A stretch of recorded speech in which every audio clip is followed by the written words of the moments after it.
or go to this morning's the C2 link. In that, if you scroll down, there's a place for you to sign up for the new Crossroads University block that will be beginning next Sunday. It'll be here in the worship center. You signing up just helps us take attendance a little easier. But there's only one.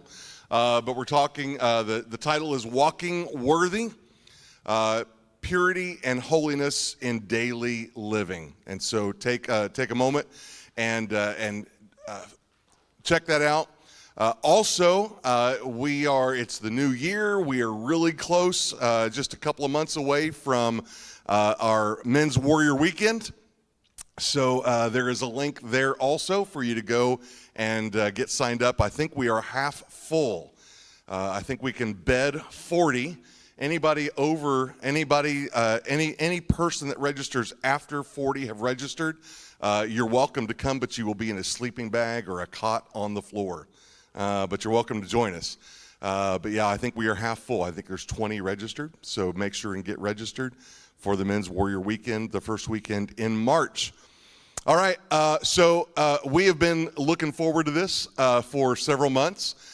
Praying about it. As a matter of fact, our elders have been discussing this day for almost a year now. Praying, discussing, watching, waiting, and seeking the Lord's face on this. And so it is our privilege to get to begin 2024 by introducing a candidate for elder. Chris Cunningham, and he and Melissa are going to just be sharing a little bit, just kind of sharing their life story, their journey of faith with us this morning. And so we're looking forward to that. Just again, to familiarize you with the process, we announced last Sunday that Chris and Melissa Chris was going to be the candidate, and so several folks were like, wow, I'm glad you finally told us who it was, because we've been trying to figure out who it was. And one of the greatest compliments to our church was given this week when they said, you know, what's really cool is we've got so many wonderful, godly men in our church that we had 4 or 5 that we were trying to figure out which one it was. And so what a blessing to be in that place as a church family. And so as we announced last week that they are candidates, it is our job as a congregation to spend this month in prayer. Now, Chris will not be replacing any elders. He is just going to be added in as a 4th elder. So we'll spend this month just in prayer with them and prayer over them. We prayed over them this past Wednesday night in our prayer and worship night. And so we'll be in prayer. We encourage you to go to 1 Timothy chapter 3 to investigate what the qualifications of an elder of the body is, what they do. Titus chapter 1 also kind of addresses that. And just pray. And if there is anyone, I am not aware of anything or aware of anyone that would, but if there is anyone that has a concern about Chris and Melissa, their family, and his qualifications to help lead our church and oversee our church as one of our 4 elders, you can submit that in writing to the elders during this month of candidacy. And then on the first Sunday of February, if there are no concerns that have gone unaddressed, then we will be affirming and presenting Chris as a new elder here at Crossroads. But let's pray, and I'm going to turn it over to them this morning. God, we are grateful that you see fit to love us and to shower us with your grace and your mercy. We're grateful that you've chosen us. And we're grateful that you've put this body together for the purpose of leveraging who we are and what we've been given to reach our neighbors, our city, our world with gospel-focused ministries of mercy so that they might come to know, love, and follow Jesus into his kingdom. And I'm grateful for Chris and Melissa and their ministry thus far in our church, their testimony of their love for the Lord, and just for the way you've equipped them for this next step in the journey. Bless them as they share their story today in this session, and as Chris has prepared his heart to preach to us in the service to follow.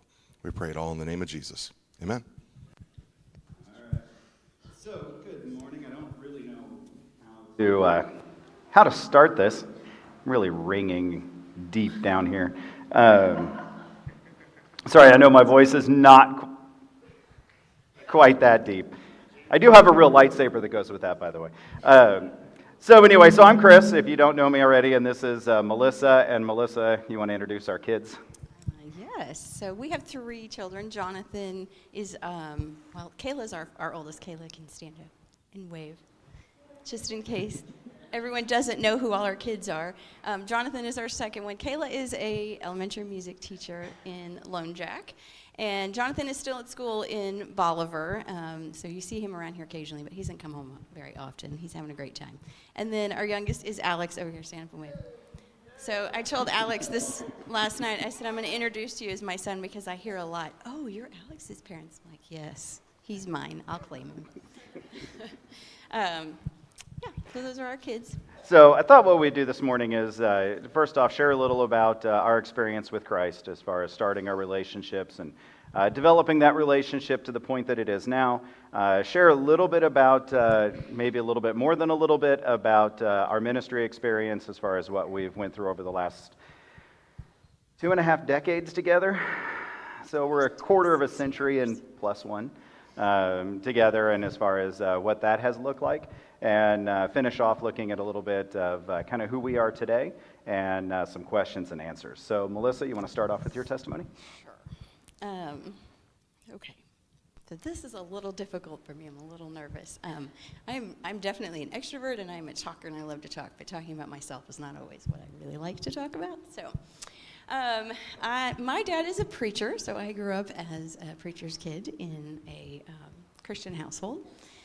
So I had learned about Jesus all of my life, but when I was about 6 years old, my dad moved us from the Kansas City area down to Texas so he could go to seminary. And I have an older brother who he is about 1.5 years older than I am, and he had gotten saved. And I remember being about 6 and really being able to say, like, something happened to him, and really just talking to my parents about what happened, and them really trying to explain to me about sin and Jesus and all this kind of stuff. So I remember just asking lots of questions, and my dad kind of put me off because when you're really that young, it's really hard to know what your 6-year-old really understands. So he put me off and just said, oh, we'll just keep talking about it. Until I kind of finally said, you have to let me get saved, Dad. I have to do this. So I remember coming home and getting off the bus because he said, I promise, tomorrow we can do it. I ran in and said, today's the day, Dad. You said I could get saved. So my dad led me to the Lord when I was 6. And then we left Texas. We moved to Ohio. I lived in Ohio for a few years where he was a pastor, probably most of the way through elementary school. And then we moved to Illinois, and I lived in Illinois, went to high school there. Then we moved back to Missouri, to Houston, Missouri, which is a little bitty town in southern Missouri. And I finished high school there. Then I went to Arkansas to go to college. I went there for a couple of years, and then I transferred to LaGrange University in Hannibal, Missouri. So I've lived a lot of different places. I really enjoy new things and meeting new people, and it's kind of been my life doing that. So, but all of this time, I was learning and I was growing and trying to be a good kid and a good Christian. And typically pastors' kids get 2 reputations. Either they're really rebellious or they're like the really good kid. So I was the good one. My brother was the rebellious one. So, so nothing, I was a kid. I still got in trouble and did things, but nothing too bad. So when I was in college and, being in a Christian college is a different experience, and being surrounded by people and who also are trying to serve the Lord and grow and learn and being challenged by them. And so it really kind of felt like, I don't really have a very interesting story. Like some people have a really interesting story and what God did for them and brought them out of. And, I'm like, I don't really have an interesting story. But I think what he kind of revealed to me and showed me is that while it might not seem very interesting and dynamic, I was still a sinner, and I was still lost, and I was still going to hell. And God still sent Jesus to die on a cross for me and save me. And I'm eternally grateful to him for what he did for me. And he would have come and done it just for me. And I don't need a dynamic, exciting story to be blessed by what he did for me. So I have a verse. I'm going to read it because I don't trust myself to say it. So Romans, Paul is talking about the first part of Romans, just kind of laying out the gospel and what Jesus had done for us. And then he says in Romans 12:1, he said, I appeal to you, therefore, brothers, by the mercies of God, to present your bodies as a living sacrifice, holy and acceptable to God, which is your spiritual worship.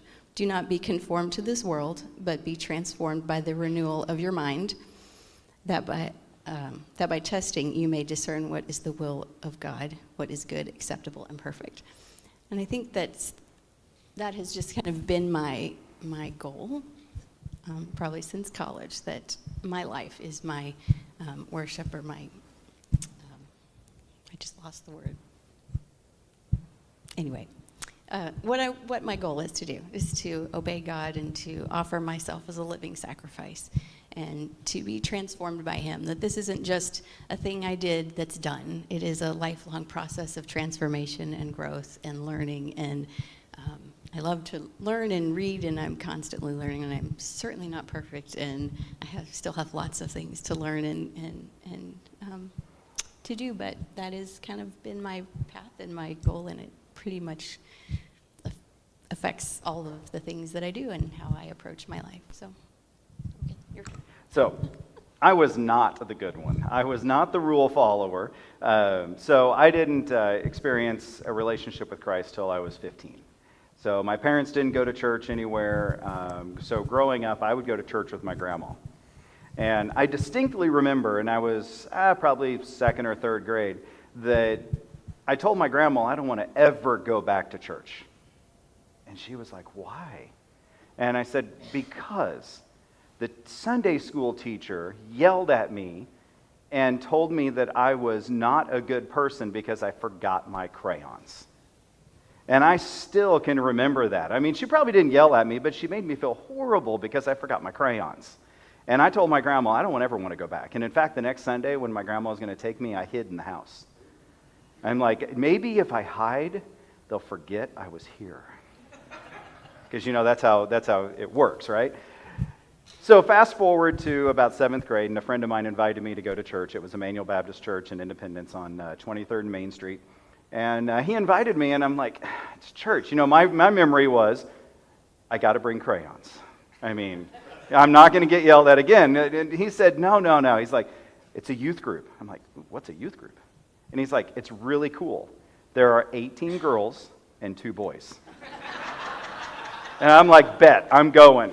So I went from 7th grade kind of on and off. Then 8th grade, I really started to go. I really bonded with the associate pastor who was the music minister as well, Larry Walker. I really bonded to him. I loved him. And he was pouring into me a little bit, but I didn't want anything to do with Jesus, didn't know anything really about Jesus. I was just there because people liked me.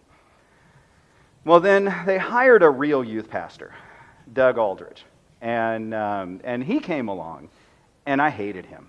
Oh, we hated him. In fact, we tried to get him fired. We worked and worked trying to get him fired because he wasn't Larry. I mean, you know, it happens.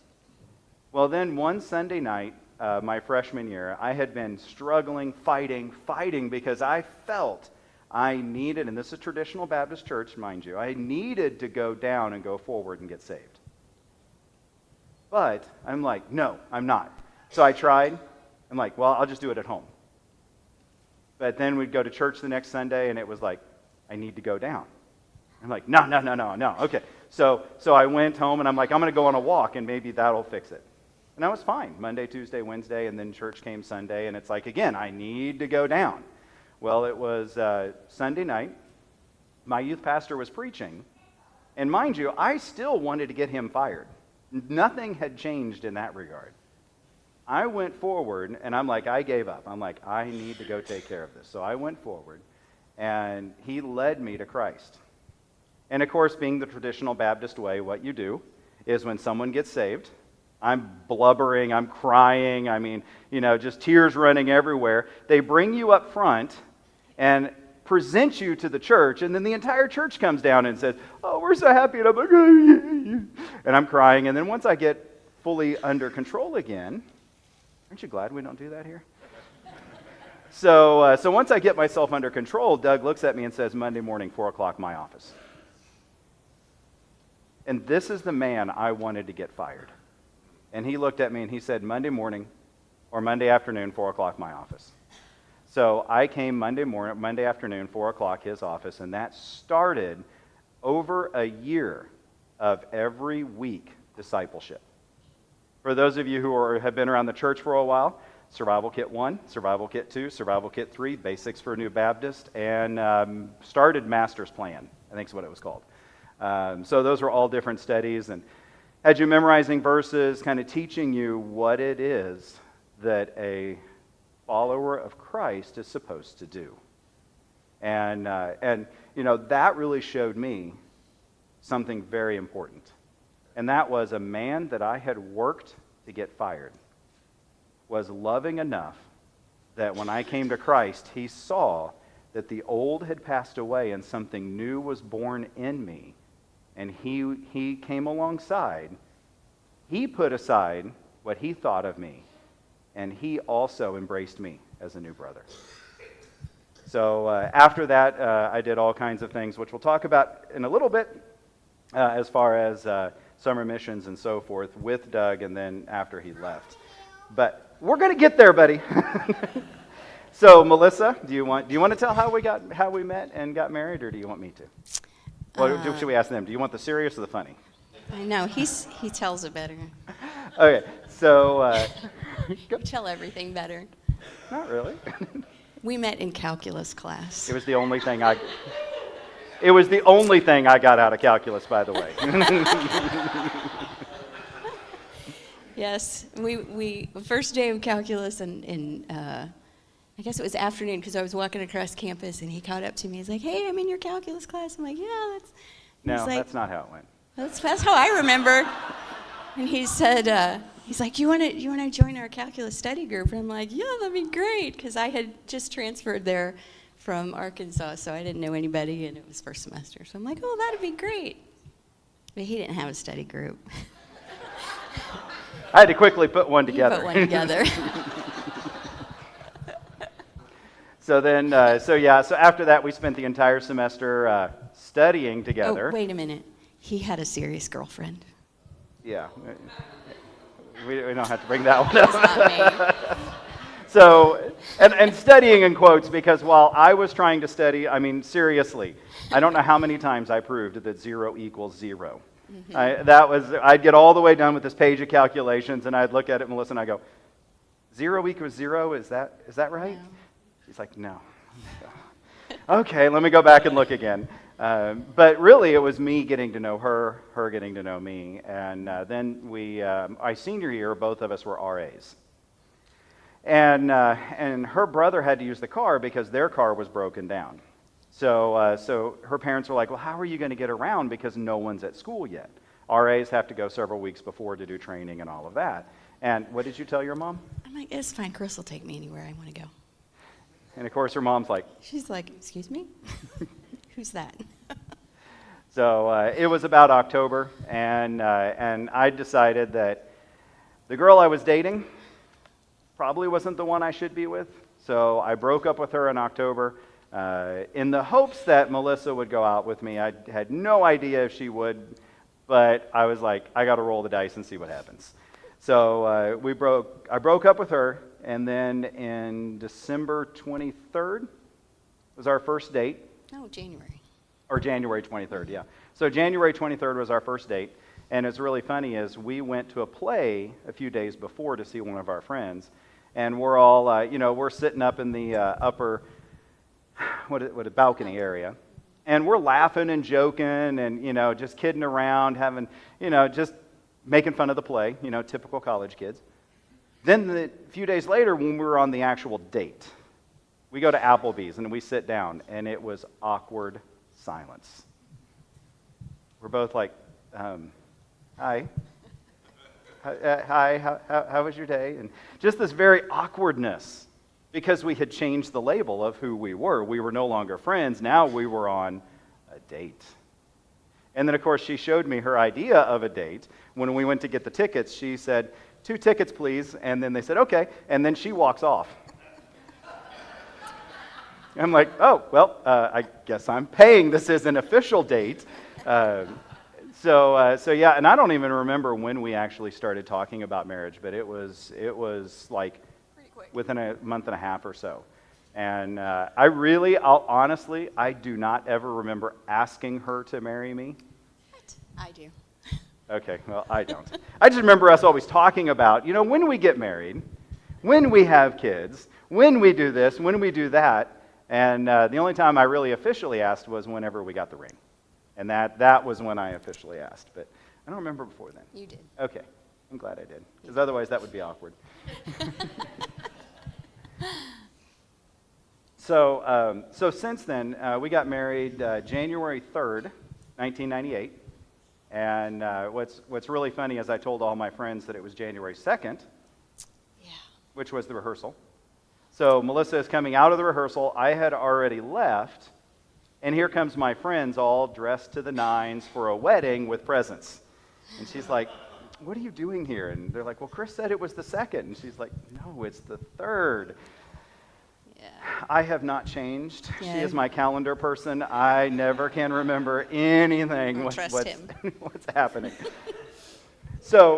But since then, we were married about 3 months or so, and I was working as a lab tech in a biology lab. It was a biological safety level 3 lab where you had to dress totally up in the suits, and you had respirators and all of that because the stuff you're working with potentially could kill you. So it was a fun job, but it wasn't what I wanted to do. I really felt like I really needed to be in the ministry. So her dad is a pastor down in Houston at this time, and he says, hey, we need a youth pastor. So he called me to come down and be his youth pastor. So after being married 3 months, we went down there, and I still remember the first Sunday. 2 teenagers went forward.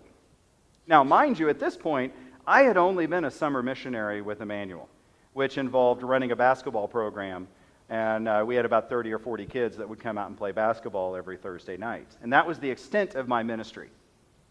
None of them ever got saved. And all of a sudden, there are 2 kids coming down, and my father-in-law is going, and I'm like, you want me? You want her? Me? And he's like, okay. And that was kind of my introduction. And now, granted, that first group of kids really didn't stick around. They left. Some of their parents about 6 months after we came or so. Maybe a year, we bought a building, or bought some land and started the process of building a building. And just like, sometimes when that happens, there was a big fight in the church, and a little over half of the people left. And I remember thinking, we're done. We went from running 85 to about 40. And I was just thinking, we're done, we're finished. My youth group was 1 kid. That was it. I went from 10 kids to 1. And I just told her, I looked at Jill and I said, it's up to you. I can't build this. I said, the Lord's going to have to do something, and you're going to have to take responsibility. So we, within the next 2 years, finished our building. And within the next 2 years, the Lord did some awesome things. Jill turned into Jill, Billy, and Jamie, who then turned into Erica, who then turned into 5 or 6 more kids, 5 or 6 more kids, 5 or 6 more kids. And the next thing we knew, on a Wednesday night, the adults would have 20 to 25. I would have 40.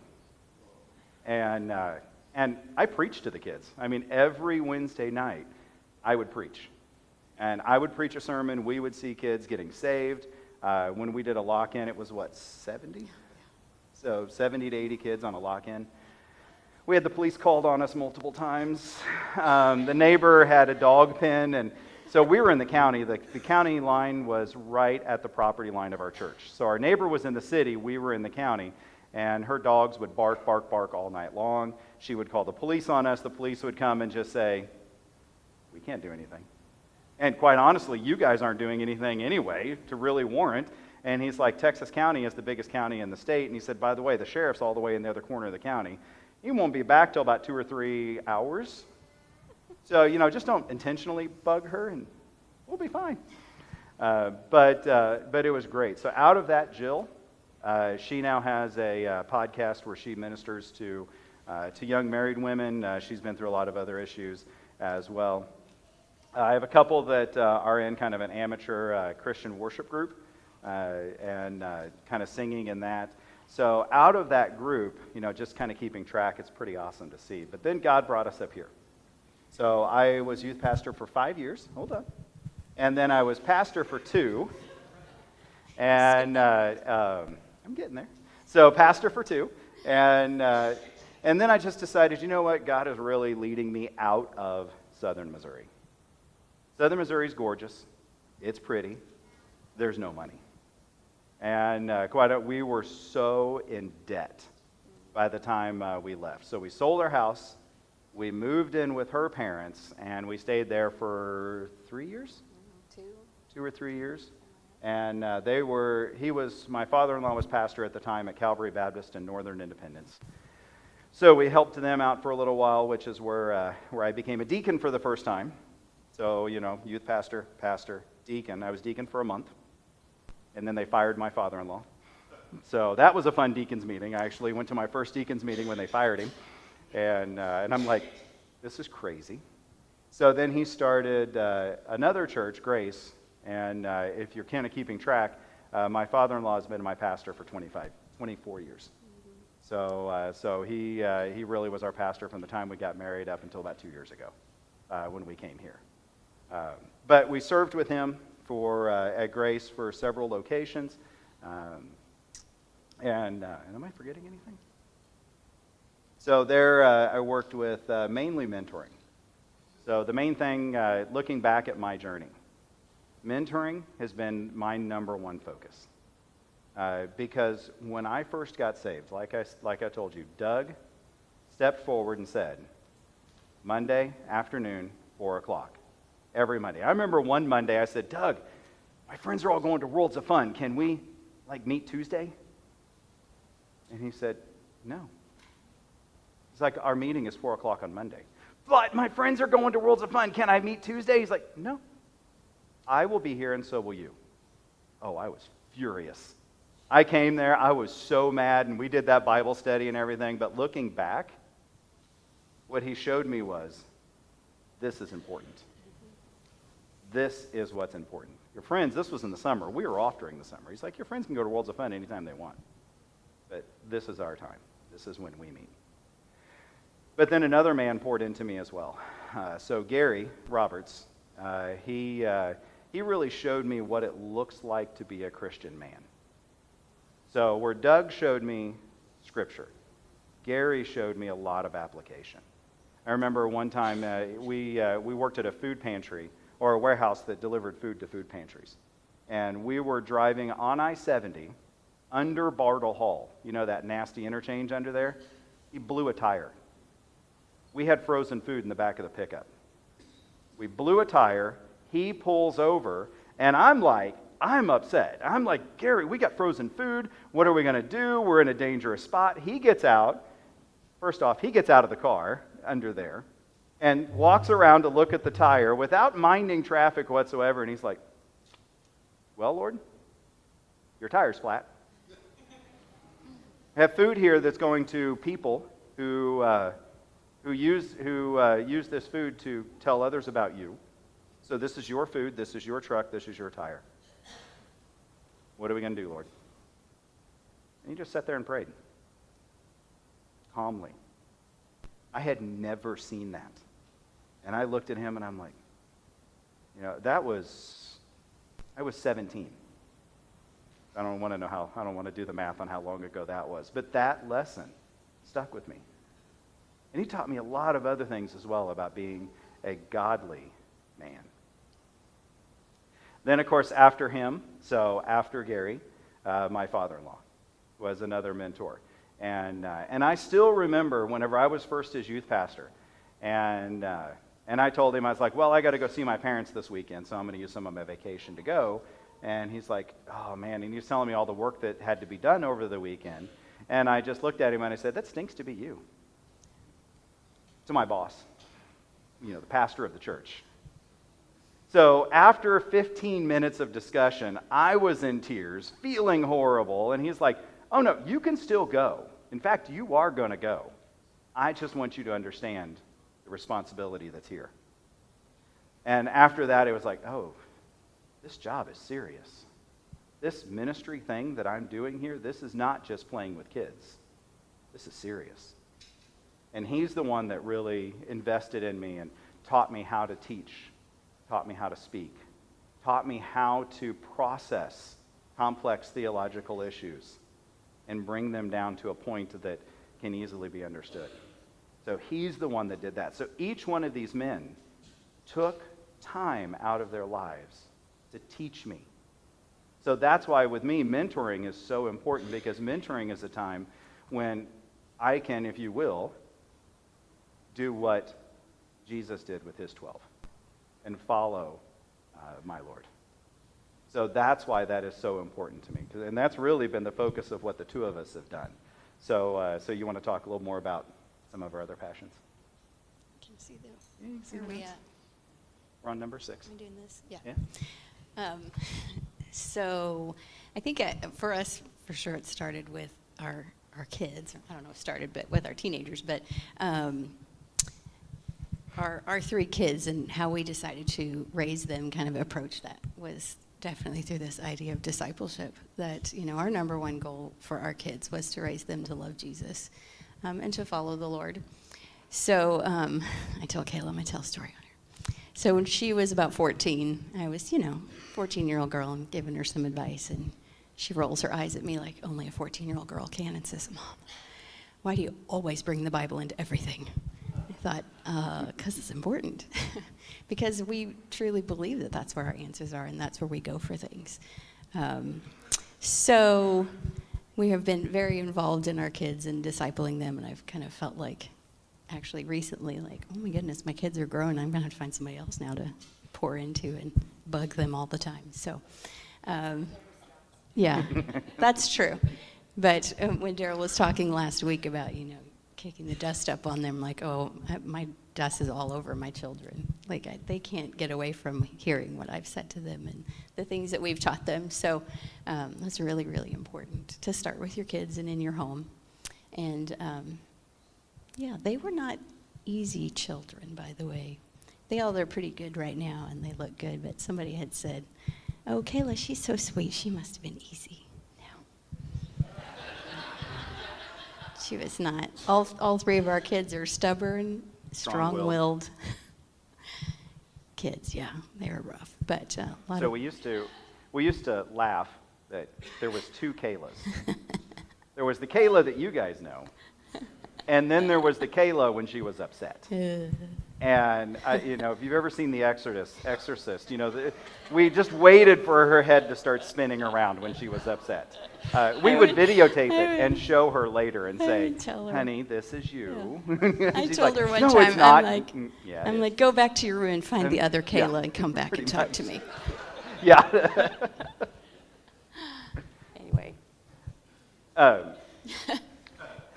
So a little bit, kind of wrapping this up. We got about 10 minutes or so, but a little more personal about myself and Melissa. First off, I am an introvert, so I enjoy solitude. I enjoy sitting around reading a book by myself, going on long hikes by myself. I really enjoy being by myself. But one thing, when I was reading Celebration of Disciplines, that really struck me, and if you were in the class I taught, was that last year? That I brought this quote up that said, if you want to appreciate solitude, you first have to love the social. You have to love being around people. And what I realized, the further I got into ministry with youth ministry, and then the pastorate, and then deacon, and working in other church positions, and ministering to people, one of the things I realized was that being an introvert, at least the way that it was expressed with me, was rather selfish. Because I would want to withdraw instead of being around people. And while withdrawing is okay for a little bit to recharge yourself, really the goal of the walking with Christ is to interact with people. So I have spent probably the better part of 2 decades trying to learn to be social, which is possible. You introverts, it is possible to be social. You're not going to be an extrovert. I'm never going to be like Melissa. Melissa and Alex, we'll be gone like all day. We'll be talking to people. We'll be around people like on vacation. We come back from vacation. Kayla, myself, and Jonathan, the 3 of us run to our rooms, lock the doors, and we're like, we just need time. Alex and Melissa will sit there and just, even more, and I'm just like, I don't even have words left, and you guys are like carrying on a conversation that lasts for hours because they're extroverts. So I am very much naturally an introvert. And again, as a testimony that God can change your personality. Like I said, I've worked very hard over the last 20 years with God's help to become more of an extrovert so that I can impact people. And then Melissa is... Well, I'm an extrovert. Yes. I love people. I love talking. I love doing stuff. I'm much more of the organized, detailed person too, calendar person. So I think Chris and I have learned over the years really how to complement each other well. We work really well together, and being able to, the things that I'm good at, the things he's good at, and that we make a really good team together. He's a really good idea person. He loves to come up with these great ideas, and he's like, "Can you make that happen, please?" I'm like, "Sure, can do that." So, yeah. Yeah. So, because if you've ever done any Dave Ramsey, I'm the free spirit and she's the nerd. If it kind of gives you any ideas, but so that's kind of with the 2 of us. Now we have 7 minutes. So, any questions from you guys for us?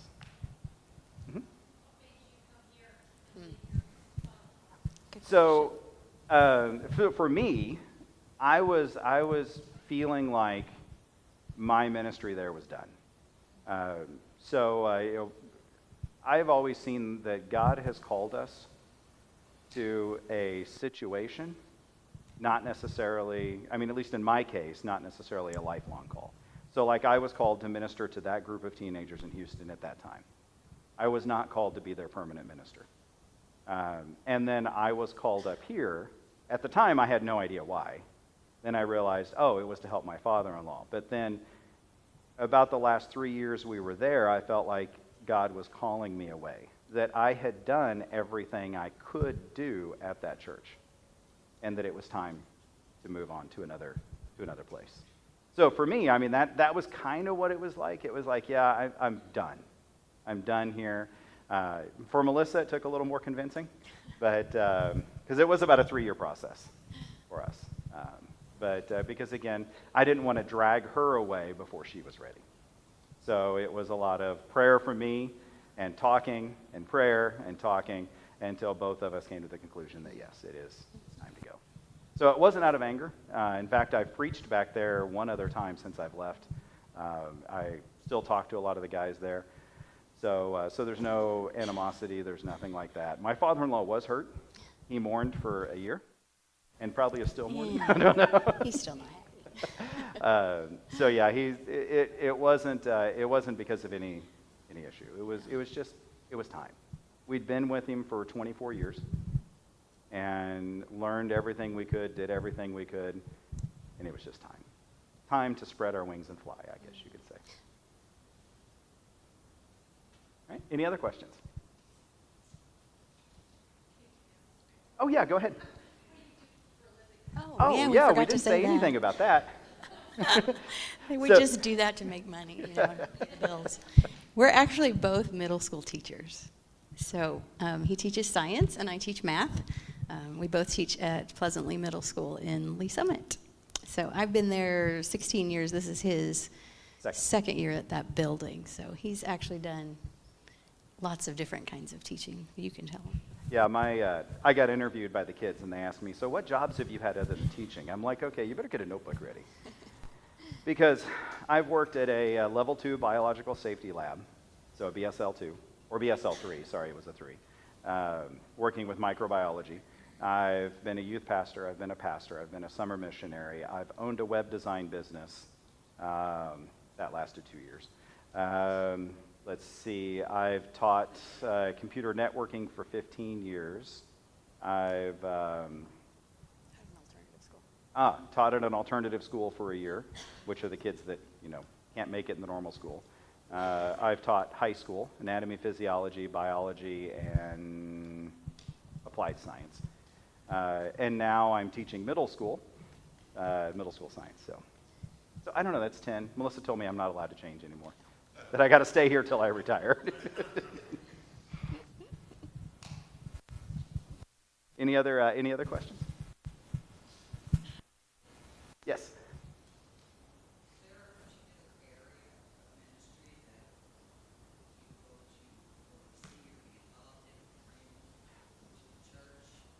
Yes. Like I said, I love the mentoring process. I love the one-on-one, one-on-two, the small group mentoring, but also I really love discipleship. So being a teacher, I love structuring lessons, figuring out not only just what's going on right now, but what's going on years from now, and making sure that everything flows and fits together, and that people are learning the appropriate things and what they should be learning, so that they can grow closer to Christ. So those two areas are really both the areas that the two of us really love to work in. Mm-hmm. Any other questions? We got 2 minutes.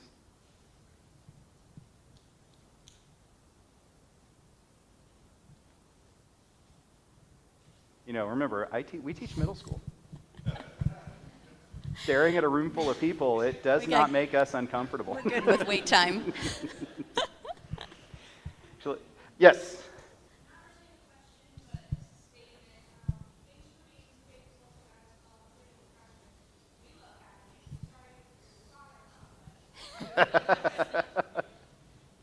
Thank you. Yeah, go for it. Go for it. Oh, I like shopping. Like it's a sport to me. I told Chris a few years ago, I'm like, there are people like they hunt, it's a really expensive hobby. I'm like, I don't see why shopping is any different. I'm really into like finding bargains and I'm really good at it, so that's my hobby. Mine's anything outdoors. Yeah. I love to hike, camp, fish. Honestly, I've never been hunting. Not against it, just never been. But photography, video, little bit like what Alex does, but I'm not nearly that good. Yeah, I also like doing home remodeling. I like tearing down things and building stuff. So.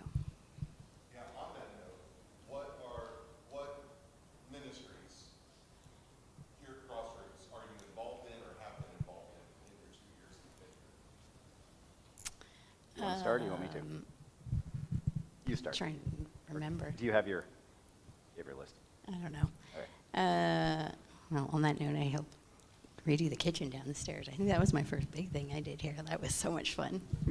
And it's funny because I think the first time we walked through here and you were giving us a tour, and I walked in and I said, I can do this.